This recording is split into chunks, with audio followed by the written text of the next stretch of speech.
ಸಿದ್ದರಾಮ ಕರುನಾಡಿಗೆ ನಮಸ್ಕಾರ. ಇವತ್ತು 12 ಜೂನ್ 2025. ಒಂದು ವಿಶೇಷ ಮಾಹಿತಿ ಹೇಳುವ ಸಲುವಾಗಿ ನಿಮ್ಮೆದುರಿಗೆ ನಿಂತಿದ್ದೇನೆ.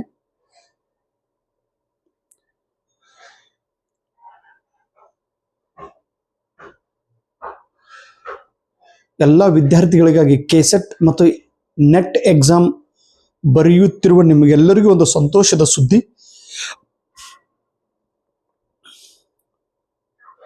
ತಮಿಳುನಾಡು ಹೈಕೋರ್ಟ್ ಒಂದು ದೊಡ್ಡ ಆದೇಶ ಹೊರಡಿಸಿದೆ. ಇದು ತಮಿಳುನಾಡು ಸರ್ಕಾರಕ್ಕೆ ಅವರು ಹೊರಡಿಸಿರುವ ಮಾತು. ತಮಿಳುನಾಡು ಹೈಕೋರ್ಟ್ ಹೇಳಿದೆ, ನೆಟ್ ಮತ್ತು TN ಸೆಟ್ ಎಕ್ಸಾಮ್ ಪರೀಕ್ಷೆ ಪಾಸ್ ಆಗಿರುವಂತಹ ಅಭ್ಯರ್ಥಿಗಳು ಯಾರು ಅತಿಥಿ ಉಪನ್ಯಾಸಕರಾಗಿ ಸೇವೆ ಸಲ್ಲಿಸುತ್ತಿದ್ದಾರೋ ಅಂತ ಎಲ್ಲ ಅಭ್ಯರ್ಥಿಗಳಿಗೆ 50,000 ರೂಪಾಯಿ ಗೌರವ ಧನವನ್ನು ಕೊಡಬೇಕು ಅಂತೇಳಿ ಆದೇಶ ಹೊರಡಿಸಿದೆ. UGCಯ ನಿಯಮಗಳ ಪ್ರಕಾರ ನೆಟ್ ಅಥವಾ ಕೆಸೆಟ್, ನೆಟ್ ಮತ್ತು ಸೆಟ್ ಎರಡರಲ್ಲಿ ಒಂದು ಅಥವಾ PhD ಈ ಪರೀಕ್ಷೆಯನ್ನು ಪಾಸ್ ಮಾಡಿರುವಂತಹ ಅತಿಥಿ ಉಪನ್ಯಾಸಕರು ಯಾರು ಈಗ ಆಲ್ರೆಡಿ ಗೌರ್ಮೆಂಟ್ ಡಿಗ್ರಿ ಕಾಲೇಜಲ್ಲಿ ಗೆಸ್ಟ್ ಫ್ಯಾಕಲ್ಟಿ ಆಗಿ ಸೇವೆ ಸಲ್ಲಿಸುತ್ತಿದ್ದಾರೋ ಅಂತ ಎಲ್ಲರಿಗೂ ಕೂಡ 50,000 ರೂಪಾಯಿ ಗೌರವ ಧನವನ್ನು ಕೊಡಲೇಬೇಕು ಅಂತೇಳಿ ಹೈಕೋರ್ಟ್, ತಮಿಳುನಾಡು ಹೈಕೋರ್ಟ್ ಆದೇಶ ಹೊರಡಿಸಿದೆ. ಆ ಆದೇಶದ ಪ್ರಕಾರ ತಮಿಳುನಾಡು ಸರ್ಕಾರ ಇದನ್ನು ಒಪ್ಪಿಕೊಂಡಿದೆ. ತಮಿಳುನಾಡು ಸರ್ಕಾರದ ಈ ನಡೆಯನ್ನು ನೋಡಿ ಕೇರಳ ಸರ್ಕಾರದವರು ಕೂಡ, ಕೇರಳ ರಾಜ್ಯ ಸರ್ಕಾರವು ಕೂಡ ಕೇರಳ ರಾಜ್ಯದಲ್ಲಿ ಸೇವೆ ಸಲ್ಲಿಸುತ್ತಿರುವ ಎಲ್ಲ ಅತಿಥಿ ಉಪನ್ಯಾಸಕರಿಗೆ ಯಾರು ಗೆಸ್ಟ್ ಫ್ಯಾಕಲ್ಟಿಗೆ ಸೇವೆ ಸಲ್ಲಿಸುತ್ತಿದ್ದಾರೋ ಅಂತ ಎಲ್ಲ ಅತಿಥಿ ಉಪನ್ಯಾಸಕರ ಒಂದು ವೇತನವನ್ನು 50,000 ರೂಪಾಯಿ ಮಾಡಿ ಆದೇಶವನ್ನು ಹೊರಡಿಸಿದ್ದಾರೆ. ಈ ಮಾಹಿತಿ ನನಗೆ ನಮ್ಮ ಬೆಳಗಾವದೊಬ್ರು ಗುರುಗಳು ಒಂದ್ ಕಡೆ ಸರ್ ಅವರು ನನಗೆ ಈ ಮಾಹಿತಿ ಹೇಳಿದ್ರು. ನೋಡ್ರಿ ಸರ್, ಅದು GR ಅಂತೇಳಿ ಓದಿ ತುಂಬಾ ಖುಷಿ ಆಯ್ತು ನನಗೆ.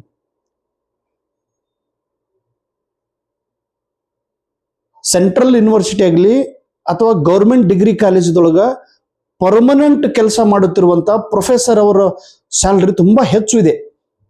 1 ಲಕ್ಷದಿಂದ ಪ್ರಾರಂಭ ಆಗ್ತಾರೆ ಅವ್ರ ಸ್ಯಾಲ್ರಿನೇ. 1 ಲಕ್ಷದಿಂದ 1 ಲಕ್ಷ 1,10,000, 1.5 ಲಕ್ಷ, 2 ಲಕ್ಷ. ಇಲ್ಲಿ ನಮಗೆ ಕಲಿಸುವ ಒಬ್ರು ಪ್ರೊಫೆಸರ್ ಇದ್ರು, ಈಗ ರಿಟೈರ್ ಆಗ್ಲಿಕ್ಕೆ ಅದಾರ್ರಿ. ಈಗ ಅವ್ರಿಗೆ 3 ಲಕ್ಷ ರೂಪಾಯಿ ಪೇಮೆಂಟ್ ಇದ್ರಿ. ಮೈ ಗಾಡ್, ಪರ್ಮನೆಂಟ್ ಫ್ಯಾಕಲ್ಟಿ ಅವರು 3 lakh ಪರ್ ಮಂತ್. ನಾನು ದೇವ್ ಹಾಗಿದ್ರೆ ದಿವಸಿಗೆ 10,000 ರೂಪಾಯಿ ಐತಲ್ರಿ. ಬೆಳಗ್ಗೆ 8 ಗಂಟೆಗೆ ಬಂದು 11 ಗಂಟೆಗೆ ಮನೆಗೆ ಹೋಗ್ತಾರ ಅವರು. ಯಪ್ಪ, ಎಂತ ಅಡಿ ಬರದ್ರಿ ಅವರು. ನಮ್ಮ ಮಹಾರಾಷ್ಟ್ರದೊಳಗಂತೂ ಪೇಮೆಂಟ್ ಹಿಂಗ ಟೆಕ್ಕಿ ಕೊಡ್ತಾರೆ, ಎಟ್ಟು ಬೇಕು ತಗೊಂಡು ಹೋಗತ್ತೆ, ಅಷ್ಟು ಪೇಮೆಂಟ್ ಅದ್ರಿ ಮಹಾರಾಷ್ಟ್ರ ಸರ್ಕಾರ. UGC ಪೇಮೆಂಟ್ ನೋಡಿದ್ರೆ 2.5 ಲಕ್ಷ 3 ಲಕ್ಷ. ಯಪ್ಪ ಎತ್ತಂಗಿಲ್ರಿ ಅವ್ರಿಗೆ ಪಗಾರ. ಅಷ್ಟು ದೊಡ್ಡ ಪಗಾರ ಅದವ್ರು ಪರ್ಮನೆಂಟ್ ಇದ್ದವ್ರಿಗೆ. ಆದ್ರೆ ಯಾರು ಪರ್ಮನೆಂಟ್ ಇಲ್ಲ ನೋಡ್ರಿ, ಅವ್ರಿಗೆ ಏನಿಲ್ರಿ. ಅವ್ರಿಗೆ ಹೊಡಿ ಗಂಟೆ ಹತ್ರ ಬರೀ ಗಂಟೆ ಹೊಡೆದು ಪ್ರೊಫೆಸರ್ ಹುದ್ದೆ ಮಾಡ್ಕೊಂತ ಗಂಟೆ ಹೊಡೆಯೋ ಕೆಲಸ. ಸ್ಯಾಲ್ರಿನೇ ಇಲ್ರಿ. 20,000 22,000 ರೂಪಾಯಿ ಅದು ಯಾವಾಗಾರು ಕೊಡ್ತಾರ್ರಿ. 3 ತಿಂಗಳ 6 ತಿಂಗಳ ಆದ್ಮೇಲೆ ದುಡ್ಡು ಕೊಡೋರು ಅದಾರ ಮಹಾರಾಷ್ಟ್ರದೊಳಗೆ. ಭಾಳ ಹದಗೆಟ್ಟದ್ರಿ ವ್ಯವಸ್ಥೆನೆ. ಅದಕ್ಕೆ ಸುಮ್ಮಿದ್ದಿದ್ದು ಇರ್ಲತ್ತೇಳಿ ನಾ ಎಲ್ಲಿದ್ದೀನಿ ಅಲ್ಲೇ ಇದ್ದೀನಪ್ಪ. ಆದ್ರೆ ಕರ್ನಾಟಕ ಸರ್ಕಾರ ಹಾಗಲ್ಲ. ಕರ್ನಾಟಕದೊಳಗೆ ಎಲ್ಲ ವಿದ್ಯಾರ್ಥಿಗಳು ಜೀವಂತ ವಿದ್ಯಾರ್ಥಿ ಇದಾರೆ. ಮಹಾರಾಷ್ಟ್ರದೊಳಗೆ ಸಮಸ್ಯೆ ಏನೈತಿ, ಇಲ್ಲಿ ಗೌರ್ಮೆಂಟ್ ಡಿಗ್ರಿ ಕಾಲೇಜೇ ಇಲ್ರಿ. ಎಲ್ಲ ಎಡೆಡ್ ಕಾಲೇಜ್ ಅಂತ ಕರಿತೀವಿ. ಸಂಸ್ಥೆದವರು ಕಾಲೇಜನ್ನ ಅಂದ್ರೆ ಆಡಳಿತ ಮ್ಯಾನೇಜ್ಮೆಂಟ್ ಕಾಲೇಜ್ಗಳದವ್ರಿ ಇಲ್ಲಿ ಮಹಾರಾಷ್ಟ್ರದೊಳಗೆ. ಮ್ಯಾಕ್ಸಿಮಮ್ ಎಲ್ಲ ಕಾಲೇಜ್ಗಳು, ಗೌರ್ಮೆಂಟ್ ಡಿಗ್ರಿ ಕಾಲೇಜ್ ಇಲ್ಲ. ನಿಮ್ಮ ಹತ್ರ ಗೌರ್ಮೆಂಟ್ ಡಿಗ್ರಿ ಕಾಲೇಜ್ ಅದಾವ್ರಿ. ಗೌರ್ಮೆಂಟ್ ಪರ್ಮನೆಂಟ್ ಆದ್ರೆ ಅಂದ್ರೆ ಫುಲ್ ಪೇಮೆಂಟ್, ಅಲ್ಲೇನು ನೋ ಡೌಟ್. ನಿಮಗೂ ನನಗೆ ಟೆಕ್ಕೆ ಫುಲ್ ಪಿಶ್ವಿ ತುಂಬ ರೊಕ್ಕ ಕೊಡ್ತಾರ. ಈಗ ಕಿಶನು ತುಂಬಲಾಗ್ಯದನ್ರಿ. ಈ ಎರಡು ಆದೇಶ ನೋಡಿ ಎಲ್ಲ ವಿದ್ಯಾರ್ಥಿಗಳು ನೆಟ್ ಮತ್ತು ಕೆಸೆಟ್ ಪರೀಕ್ಷೆ ಪಾಸ್ ಆದವರು ಸರ್ಕಾರಕ್ಕೆ ಮನವಿ ಮಾಡಲು ಹೊರಟಿದ್ದಾರೆ. ಅದನ್ನು ಕೂಡ ಗೊತ್ತಾಯ್ತು. ನಮಗೂ ಕೂಡ ವೇತನ ಹೆಚ್ಚು ಮಾಡ್ರಿ ಅಂತೇಳಿ ಗ್ಯಾರಂಟಿ ಅಂತೀನ್ರಿ ನಾನು. ಇವರು ಪರ್ಮನೆಂಟ್ ನೌಕರಿ ಕೊಡ್ಲಿಲ್ಲ ಅಂದ್ರೂ ಇದು ಅಂತೂ ಕೆಲಸ ಮಾಡ್ತಾರೆ 50,000 ರೂಪಾಯಿ. ಇದು ನಾ ಹೇಳೋ ಉದ್ದೇಶ ಏನು ಗೊತ್ತದ್ರಿ, ಯಾರು ಅಂತಾರಲ್ರಿ ನಾವು ಕೆಸೆಟ್ ಪಾಸ್ ಆಗಿ ಏನು ಉಪಯೋಗ ಆಗ್ತದ್ರಿ, ಕೆಸೆಟ್ ಪಾಸ್ ಅಣ್ಣ, ಕೆಸೆಟ್ ಪಾಸ್ ಅದಂದ್ರೆ 50,000 ರೂಪಾಯಿ ಸಿಗ್ತೈತಿ. ಅತಿಥಿ ಉಪನ್ಯಾಸಕರಾಗಿ ಕೆಲಸ ಮಾಡಿದ್ರ 50,000 ಅಂದ್ರೆ ಸಾಕಲ್ರಿ ತಮ್ಮ. ಒಂದು ಸಣ್ಣ ನೌಕರಿ, ಒಂದು ಪ್ರೈಮರಿ ಸ್ಕೂಲ್ ಟೀಚರ್ ನೌಕರಿ ಹತ್ತದಂಗ್ರಿ.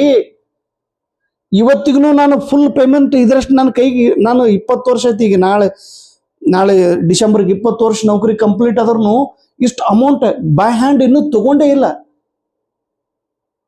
ಈ 15,000 ರೂಪಾಯಿದು ನನ್ನ ಮನಿ ನಡೆಸ್ತಾ ಇದ್ದೀನಿ. 15,000 ರೂಪಾಯಿದೊಳಗೆ ನನ್ನ ಮನಿ ನಡೀತಾ ಇದೆ. ಪೇಮೆಂಟ್ ಕೈಗೆ ಬರಂಗಿಲ್ಲ ನನಗೆ. ಬೈ ಹ್ಯಾಂಡ್ 15,000 ರೂಪಾಯಿದು ಮನಿ ನಾನು ನಡೆಸ್ತಿದ್ರೆ 50,000 ರೂಪಾಯಿ ಬೈ ಹ್ಯಾಂಡ್ ನಿಮಗೆ ಸರ್ಕಾರದವ್ರು ಕೊಡ್ಲಿಕ್ಕೆ ರೆಡಿ ಆಗಿದ್ದಾರೆ. ಹೀಗಾಗಿ ದಯವಿಟ್ಟು ಕೆಸೆಟ್ ಮತ್ತು ನೆಟ್ ಎಕ್ಸಾಮ್ ಅನ್ನ ಇಷ್ಟು ಸೀರಿಯಸ್ ಆಗಿ ನೀವು ತೆಗೆದುಕೊಳ್ಳಬೇಕು. ಗ್ಯಾರಂಟಿ ತಮ್ಮ. ಬೇರೆ ಎಲ್ಲ ಹುದ್ದೆದೊಳಗೆ ಕಾಂಪಿಟೇಷನ್ ಎಷ್ಟೈತೆ ನೋಡ್ರಿ, ಅದಕ್ಕಿಂತ ಭಾಳ ಕಡಿಮೆ ಕಾಂಪಿಟೇಷನ್ ಕೆಸೆಟ್ ಎಕ್ಸಾಮ್ದೊಳಗೆ ಐತಿ, ನೆಟ್ ಎಕ್ಸಾಮ್ದೊಳಗೆ. ಇಲ್ಲಿ ಕಾಂಪಿಟೇಷನ್ ಇಲ್ಲ, ನೋ ಕಾಂಪಿಟೇಷನ್. ಈಗ ಸ್ವಲ್ಪ ನೆಟ್ ಸೆಟ್ ಬಗ್ಗೆ ಸ್ವಲ್ಪ ಎಲ್ಲರಿಗೆ ಗೊತ್ತಾಗ್ಲಿತ್ತದ್ರಿ. ಈಗ ಸ್ವಲ್ಪ ಓದಲಿಕ್ಕೆ ಸ್ಟಾರ್ಟ್ ಮಾಡ್ರಿ. ಮೊದಲು ಅಂಜನೇ ಓದೋದು ಬಿಟ್ಟಿದ್ರು ಎಲ್ಲರೂ.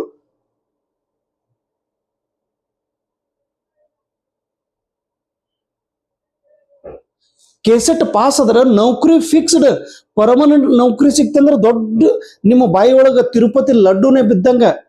ಪರ್ಮನೆಂಟ್ ಆಯ್ತಂದ್ರೆ, ಆಗ್ಲಿಲ್ಲ ಅಂದ್ರೂ ಅಟ್ಲೀಸ್ಟ್ ಸಣ್ಣ ಇದು 50,000 ರೂಪಾಯಿ ಸಿಗ್ತೈತೆ. ನೀವು ಅತಿಥಿ ಉಪನ್ಯಾಸಕರಾಗಿನೇ ನೀವು ಬದುಕಲಿಕ್ಕೆ ಪ್ರಾರಂಭ ಮಾಡ್ತೀರಿ. ಕೆಸೆಟ್ ಪಾಸ್ ಆಗಿರಿ ತಮ್ಮ. ಈ ಎಕ್ಸಾಮ್ ಹೇಗೆ ತೆಗೆದುಕೊಳ್ಬೇಕು ನೀವು? ದಿಸ್ ಈಸ್ ಅ ನೌಕರಿ ಎಕ್ಸಾಮ್. ಇದು ನೌಕರಿ ಎಕ್ಸಾಮ್ ಇದೆ ಅಂತ ತಿಳಿದು ನೀವು ಇದಕ್ಕೆ ಫುಲ್ ತನು ಮನ ಧನ ಯಾಕಂದೇನ್ರಿ, ಒಂದು 2-3 ಸಾವಿರ ರೂಪಾಯಿ ಖರ್ಚು ಮಾಡಿದ್ರೆ ಎಲ್ಲ ಸ್ಟಡಿ ಮಟೀರಿಯಲ್ ನಿಮ್ಮ ಕೈ ಒಳಗೆ ಕೂತು ಹೀಗೆ ಓದಬೇಕು. ಉಳಿದಿದ್ದು ಎಲ್ಲಾ ಕೆಲಸಗಳು ಶೂನ್ಯ ನಿಮ್ಮ ಎದುರಿಗೆ. ಇವಾಗ ನಿಮ್ಮ ಎದುರಿಗೆ ಎಲ್ಲಕ್ಕಿಂತ ದೊಡ್ಡ ಕೆಲಸ ನೆಟ್ ಎಕ್ಸಾಮ್, ನಿಮ್ಮ ಎದುರಿಗೆ ಎಲ್ಲಕ್ಕಿಂತ ದೊಡ್ಡ ಕೆಲಸ ಕೆಸೆಟ್ ಎಕ್ಸಾಮ್. ಮತ್ತು PhD ಅಲ್ಲ. ನೆಟ್ ಎಕ್ಸಾಮ್ ಪಾಸ್ ಆಗಿದ್ರಿ, ಕೆಸೆಟ್ ಪಾಸ್ ಆಗಿದ್ರಿ, ನೆಟ್ ಎಕ್ಸಾಮ್ ಪಾಸ್ ಆದ್ರೆ ಆಮೇಲೆ ನೀವು PhDಗೆ ಅಡ್ಮಿಷನ್ ತಗೊಂಡು PhD ಮಾಡ್ಕೊಂತ ಕೂಡಾಗತ್ರಿ. ಈಗ PhD ಮಾಡ್ಕೊಂತ ಕೂಡಬೇಡ್ರಿ. ವಿದೌಟ್ ನೆಟ್ ಕೆಸೆಟ್ ಆಗಲಿ ನೆಟ್ ಪಾಸ್ ಆಗದೆ PhD ಮಾಡಿದ್ರೆ ನಿಮಗೆ ಶೂನ್ಯ ವ್ಯಾಲ್ಯೂ, ಬಿಗ್ ಜೀರೋ ವ್ಯಾಲ್ಯೂ ಅಂತ ಕರಿತೀವಿ. ಯಾರೂ ರೆಸ್ಪೆಕ್ಟ್ ಕೊಡಂಗಿಲ್ಲ. PhD ಮಾಡ್ಲಕತ್ತನ್ರಿ ಬೋಗಸ್ ಕ್ಯಾಂಡಿಡೇಟ್ ಹಿಂಗಂತವ್ರಿ. ನನಗೆ ಪ್ರಾಕ್ಟಿಕಲ್ ಹೇಳಗತ್ತೀನಿ ತಮ್ಮ. ಅದಕ್ಕೆ ಕೆಸೆಟ್ ಪಾಸ್ ಆದ್ರೆ ನೀವು ಯಾರು ಅಂಡರ್ದೊಳಗೆ PhD ಮಾಡ್ತಿರಲ್ಲ ಆ ಗೈಡ್ ಅವರು ರೆಸ್ಪೆಕ್ಟ್ ಕೊಡೋದ ಕೆಸೆಟ್ ಪಾಸ್ ಅಂತ. ಶಾಣೆ ಅದ ನಾವು ಎಟ್ಟೆ ಕೂತಿರ್ಲ ಶಾಣೆ. ಈಗ ನೋಡ್ರಿ, ನಾನು ಇಷ್ಟು ಸಲ ಪಾಸ್ ಆಗಿನಂದ್ರೆ ನನಗೆ ಹುಚ್ಚ ಅಂದ್ರೂ ಶಾಣೆ ಅದನ್ರಿ ಅವತ್ತು. ಆ್ಯಕ್ಚುಲಿ ನಾ ಹುಚ್ಚ. ಆದ್ರೆ ಎಷ್ಟು ಶಾಣೆ ಇದ್ರು ನೆಟ್ ಸೆಟ್ ಕೈ ಒಳಗೆ ಇರಲಿಲ್ಲ ಅಂದ್ರೆ ಹಸಿ ದಡ್ಡ ಅತನ್ರಿ. ಹಸಿ ದಡ್ಡ ಅದ್ರಿ. PhD ಮಾಡ್ಯದ ನೋಡ್ರಿ ರೊಕ್ಕ ಹಿಂಗತ್ತರ್ರಿ. ಪ್ಲೀಸ್ 50,000 ರೂಪಾಯಿ ಇದಕ್ಕೆ ನೋಡರೆ ನೀವು ಪ್ರೇರಣೆ ಪಡೀರಿ. ಇದಕ್ಕೆ ನೋಡರೆ ಇನ್ನು ಮುಂದೆ ಸೀರಿಯಸ್ ಆಗ್ರಿ.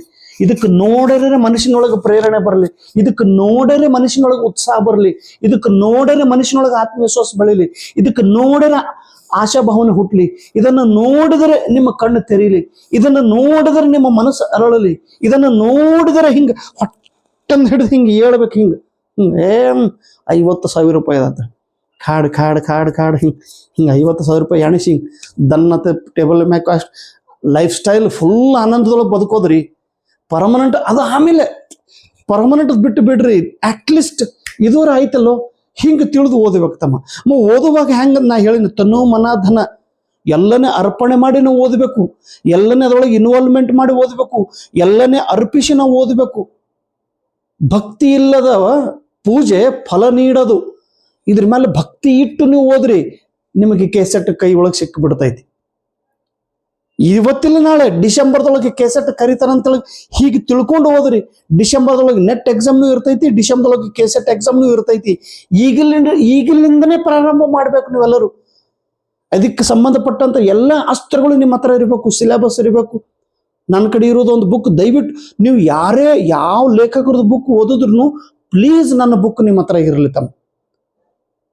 ನಿಮ್ಗೆ ಅಡಿಷನಲ್ ಆಗಿ ನನ್ನ ಬುಕ್ ನಿಮಗೆ ಸಪೋರ್ಟ್ ಮಾಡ್ತೈತಿ, ಅಡಿಷನಲ್ ಆಗಿ ನಿಮ್ಗೆ ಕಾನ್ಫಿಡೆನ್ಸ್ ಕೊಡ್ತೈತಿ, ಅಡಿಷನಲ್ ಆಗಿ ಹೊಸ ನಾಲೆಜ್ ಕೊಡ್ತೈತಿ, ಅಡಿಷನಲ್ ಆಗಿ ಹೊಸ ವಿಚಾರಗಳನ್ನ ನಿಮ್ಮ ಜೊತೆಗೆ ಇರ್ತೈತಿ, ಅಡಿಷನಲ್ ಆಗಿ ನನ್ನ ಬುಕ್ ನಿಮ್ಮ ಜೊತೆ ಮಾತಾಡ್ತಿರ್ತದೆ ರೀ. ನನ್ನ ಬುಕ್ ನಿಮ್ಮ ಎದುರಿಗಿದ್ರೆ ಸಾಕು.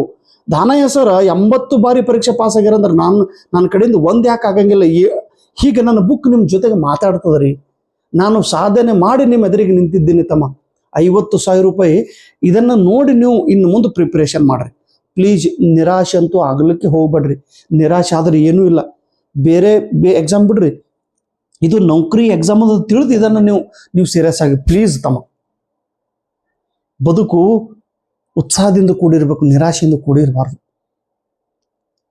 ಒಬ್ಬರ ಹತ್ರ ಏನ್ರಿ ಜೀವನ, ಎಂಥ ಜೀವನ ಸಿಕ್ತಿರಿ ನಮ್ಗೆ? ಏನು ಜೀವನದೊಳಗೆ ಬದುಕು ಏನು ಉಪಯೋಗ ಐತ್ರಿ? ನಾವು ಜೀವಂತಿದ್ದು ಏನು ಉಪಯೋಗ ಆಯ್ತು? ಏನು ನನ್ನ ಹಣೆ ಬರ ಸರ್? ಏನು ಜೀವನ ಬೈಕೊಂತಿರ್ತಿರ್ತಾರ. ಜೀವನದ ಬಗ್ಗೆ ಜೀವನ ಬಗ್ಗೆ ನಿರಾಶೆ, ಜೀವನ ಬಗ್ಗೆ ಡಿಪ್ರೆಷನ್ದೊಳಗೆ ಏನು ಸರ್ ಬದುಕು ಏನು ಸರ್ ಇದು? ಎಷ್ಟು ಸಲ ಕೆಸೆಟ್ ಬರದೆ ಎಲ್ಲ ಕೆಲಸ ಮಾಡಿದೆ ಸರ್, ಇಲ್ಲ ಆಗಲ್ಲ ಅಣ್ಣ. ನಾವು ಮಾನವರಾಗಿ ಹುಟ್ಟಿದ್ದೀವಿ, ನಾವು ಪಶುಗಳಲ್ಲ. ಪಶುಗಳಕ್ಕಿಂತ ಶ್ರೇಷ್ಠವಾದ ಬದುಕು ಮಾನವಂದು. ಪಶುಗಳಿಗಿಂತ ಉನ್ನತವಾದ ಜೀವನ ಮನುಷ್ಯರದು. ಪಶು ಪಕ್ಷಿ ಪ್ರಾಣಿಗಳಿಗಿಂತ ದೇವತಾ ಮನುಷ್ಯನಾಗುವಂಥ ಜೀವನ ನಮ್ಮದು. ವಿಶ್ವ ಮಾನವನಾಗುವಂಥ ಮನುಷ್ಯ ನಮ್ಮದು. ದೈವಿ ಪುರುಷ ಆಗುವಂಥ ಮನುಷ್ಯ ನಮ್ಮದು. ಇಂಥ ದೊಡ್ಡ ಶ್ರೇಷ್ಠ ಜೀವನ ನಮಗೆ ಸಿಕ್ಕೈತಿ. ನೋವು, ದುಃಖ, ಕಷ್ಟ ಇರೋದೇ ಅಲ್ಲ. ನೋವ, ದುಃಖ, ಕಷ್ಟ, ಸಮಸ್ಯೆ ಅನ್ಕೋತ ನಾವು ಅಳ್ಕೋತ ಕುಳಿತೀವಿ ಅಂದ್ರೆ ನಮ್ಮ ಬದುಕಿನ ಪಯಣ ಪ್ರಾರಂಭ ಆಗ್ರಿ. ಅಲ್ಲೇ ಅಳ್ಕೋತ ಕೂತ್ರ ಮುಂದಿನ ಹೆಜ್ಜೆ ಇಡ್ಲಿಕ್ಕೆ ಆಗಂಗಿಲ್ಲ.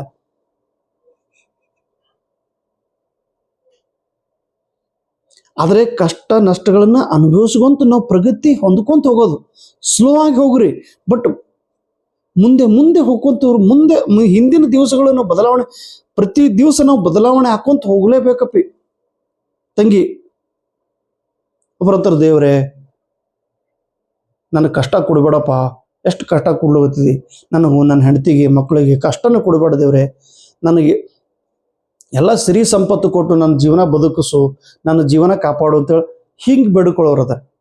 ನಿನ್ನೆ ನಾವು ಗುಡ್ಡಾಪುರ ದಾನಮ್ಮ ತಾಯಿಗೆ ಹೋಗಿ ದರ್ಶನ ಮಾಡಿದ್ದೀವಿ. ಅಲ್ಲಿ ಸಂಗತೀರ್ಥಕ್ಕೆ ಹೋಗಿ ದರ್ಶನ ಮಾಡಿ ಬಂದೀವಿ. ನಾನು ಅಲ್ಲಿ ಅದೇ ಬೇಡ್ಕೊಂಡೀನಿ, ಯಾರು ಪ್ರಾಮಾಣಿಕವಾಗಿ ಓದ್ತಿರ್ತಾರೆ ಎಲ್ಲ ಕೇಸೆಟ್ ಓದುವಂಥ ವಿದ್ಯಾರ್ಥಿಗಳಿಗೆ ರಿಸಲ್ಟ್ ಕೊಟ್ಬಿಡು ತಾಯಿತೇಳಿ. ಸುಮ್ಮನೆ ಬೋಗಸ್ ಆಶೀರ್ವಾದ ಮಾಡಬೇಡ ನನಗೂ ಬೋಗಸ್ ಆಶೀರ್ವಾದ ಮಾಡಬೇಡ ದಾನಮ್ಮಾಯಿ. ನಾನು ಕಷ್ಟಪಡ್ತಿದ್ದೀನಿ, ನಾನು ನಿಜ ಅನ್ನಿಸ್ತು ಅಂದ್ರೆ ನನಗೆ ಆಶೀರ್ವಾದ ಮಾಡಿಲ್ಲ ಅಂದ್ರೆ ಬೇಡ. ನನಗೆ ಶಕ್ತಿ ಕೊಡು ತಾಯಿ. ಯಾಕೋ ಸ್ವಲ್ಪ ಅಶಕ್ತಿ ಆಗ್ಲಾಗತ್ತದ, ನಿತ್ತ ಮಾತಾಡೋಕೆ ಬರಲಾಗಿದ್ರಿ. ಸ್ವಲ್ಪ ಶಕ್ತಿ ಕೊಡು, ನನಗೆ ಧೈರ್ಯ ಕೊಡು. ಸಮಸ್ಯೆ ಕೊಟ್ಟರೆ ಬೇಡ ಅನ್ನಂಗಿಲ್ಲ, ಆದ್ರೆ ಸಮಸ್ಯೆ ಬಗೆಹರಿಸುವ ಸ್ವಲ್ಪ ಶಕ್ತಿ ಕೊಡು ತಾಯಿ. ನನ್ನ ಗುರಿ ಮುಟ್ಟಲಿಕ್ಕೆ ನನಗೆ ಸಮರ್ಥನನ್ನಾಗಿ ಮಾಡು. ನನ್ನ ಕೇಸೆಟ್ಟು ಹುಡುಗರಿಗೆ ಪಾಠ ಹೇಳುವಂಥ ಧೈರ್ಯ ನನಗೆ ಕೊಡು. ಯಾಕಂದ್ರೆ ಹಳ್ಳಿ ಒಳಗೆ ಇದ್ಕೊಂಡು ಶುದ್ಧ ಕನ್ನಡ ಭಾಷೆ ಮಾತಾಡಲಿಲ್ಲ, ಮಾತನ್ನು ಬರಂಗಿಲ್ಲ ನನಗೆ. ಆದ್ರೂ ನನ್ನ ವಿಡಿಯೋ ಒಳಗೆ ನೋಡ್ತಾ ಇದ್ದಾರೆ. ನನ್ನ ವಿಡಿಯೋ ನೋಡಿದ ಮೇಲೆ ಅವ್ರಿಗೆ ಆತ್ಮವಿಶ್ವಾಸ ಬರಲಿ, ಅವರೆಲ್ಲ ಕೇಸೆಟ್ ಪರೀಕ್ಷೆ ಪಾಸ್ ಆಗಲಿ, ನೆಟ್ ಎಕ್ಸಾಮ್ ಪಾಸ್ ಆಗಲಿ. ನಮ್ಮ ಸಮರ್ಥಕನಿಗೂ ಸ್ವಲ್ಪ ಚಲೋ ಬುದ್ಧಿ ಕೊಡು, ಅವನು ಸ್ವಲ್ಪ ಮುಂದೆ ಬರಲಿ. ಸ್ವಾರ್ಥ ಇಟ್ಕೊಂಡು ನಾನು ಪರಮಾರ್ಥನೂ ಬೇಡಿಕೊಂಡಿದ್ದೀನಿ. ಆದ್ರೆ ಸುಮ್ಮನೆ ಆಶೀರ್ವಾದ ಮಾಡಬೇಡ ತಾಯಿ. ನಮ್ಗೆ ಶಕ್ತಿ ಕೊಡು, ಸಮಸ್ಯೆ ಕೊಟ್ಟರನ್ನು ಶಕ್ತಿ ಕೊಡು, ಆ ಸಮಸ್ಯೆನ ಬಗೆಹರಿಸುವಂತ ಸಾಮರ್ಥ್ಯತೆ ನಮಗೆ ಕೊಡು ತಾಯಿ. ನೀವು ದೇವ್ರಿಗೆ ಅದೇ ಬಿಡ್ಕೋಬೇಕು. ಕಷ್ಟ ಕೊಡ್ಬೇಡ ಅನ್ನಲ್ಲ, ಎಷ್ಟು ಕುಡ್ತಿ ಕೊಡೋರಿ ಕಷ್ಟ. ಆ ಕಷ್ಟನ ಎದುರಿಸುವಂತ ಒಂದು ಸ್ವಲ್ಪ ಶಕ್ತಿನ ಕೊಡುವಪ್ಪ. ಕಷ್ಟವನ್ನು ಎದುರಿಸುವಂತ ಒಂದು ಧೈರ್ಯ ಕೊಡು, ಕಷ್ಟವನ್ನು ಎದುರಿಸುವಂತ ಬಲ ನಮಗೆ ಕೊಡು ಅನ್ನೋದನ್ನ ದೇವರಿಗೆ ನಾವು ಬೇಡ್ಕೋಬೇಕು. ಇದಕ್ಕೆ ನಾವು ಸಕಾರಾತ್ಮಕ ವಿಚಾರ ಅಂತ ಕರಿತೀವಿ.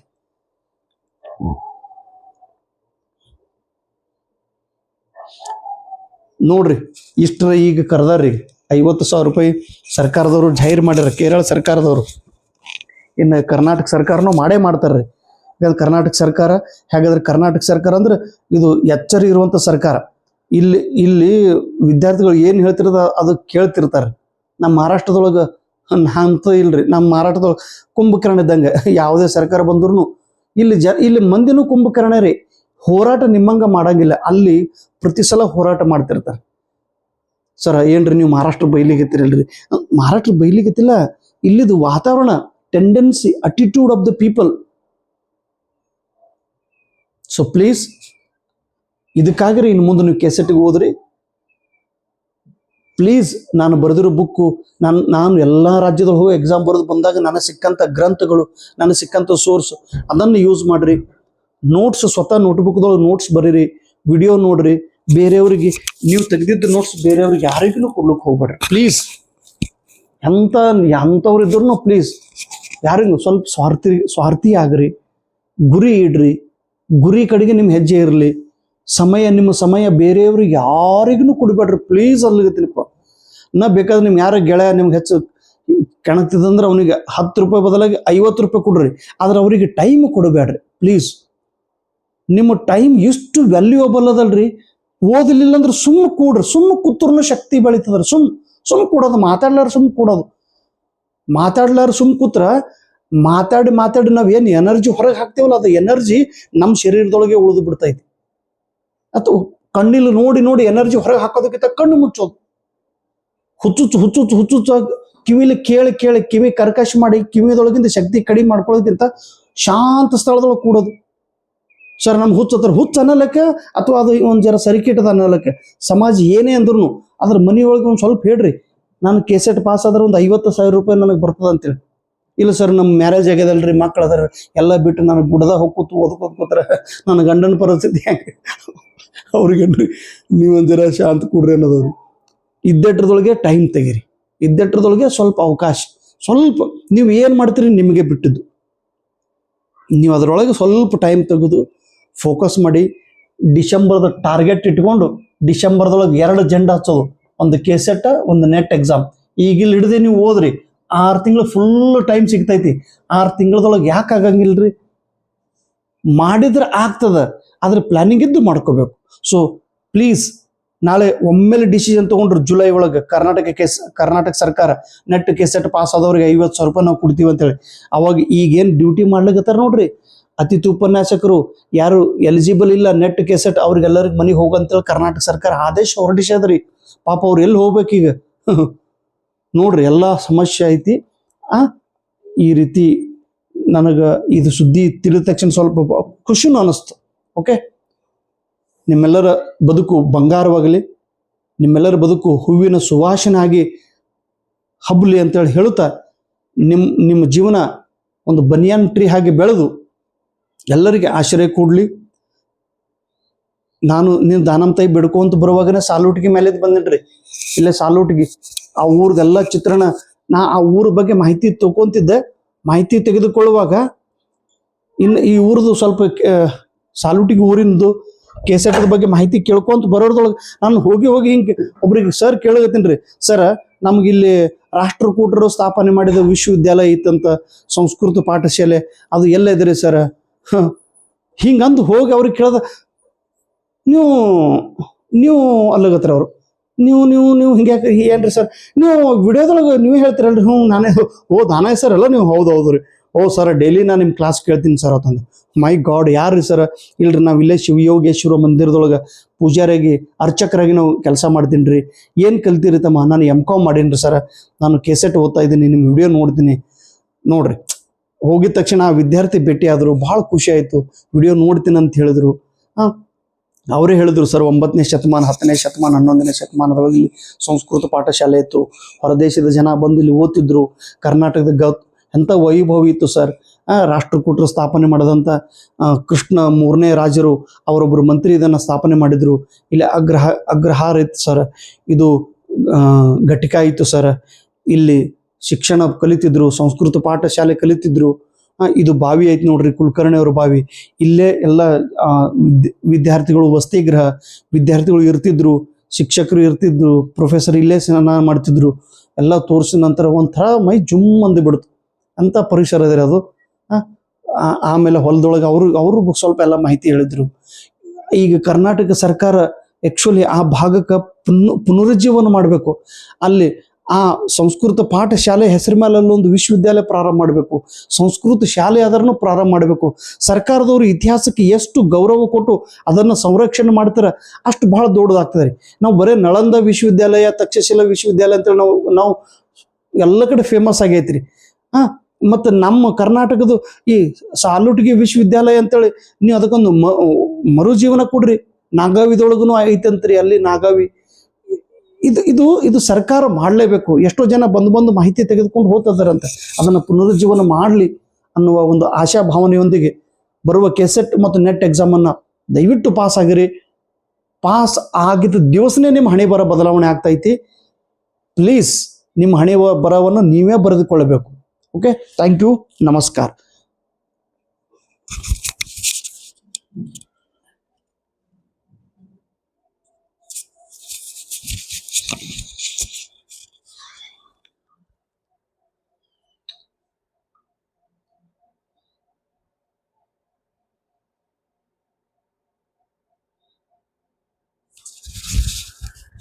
ಇವರು ಸರ್ ನಿನ್ನ ಭೇಟಿಯಾದವರು ಶಿವಯ್ಯ ಸ್ವಾಮಿ. ಇವರು ಸಾಲೂಟಿಗಿದವ್ರಿ. ನಾ ಹೋಗಿ ಅವರಿಗೆ ಕೇಳಗತ್ತೀನಿ. ಅವರೊಂದು ಬರ್ರಿ ಅಂತೇಳಿ ಎಲ್ಲ ಮಾಹಿತಿ ಹೇಳಿದ್ರು. Thank you sir. ವಿಡಿಯೋ ಮಾಡಿದ್ದೀನಿ ರೀ ನಿನ್ನ. ಈ ಊರು ಸೊ ಸರ್ಕಾರ ಅದನ್ನು ವ್ಯವಸ್ಥೆ ಮಾಡಲಿ ಅಂತೇಳಿ ನಿನ್ನ ಯೂಟ್ಯೂಬ್ದು ಇದೇನು ವಿಕಿಪೀಡಿಯಾದೊಳಗೂ ಓದಿನ್ರಲ್ಲ ಈ ಊರದ್ದು ಮಾಹಿತಿ ಏನೇನದ ಅಂತೇಳಿ.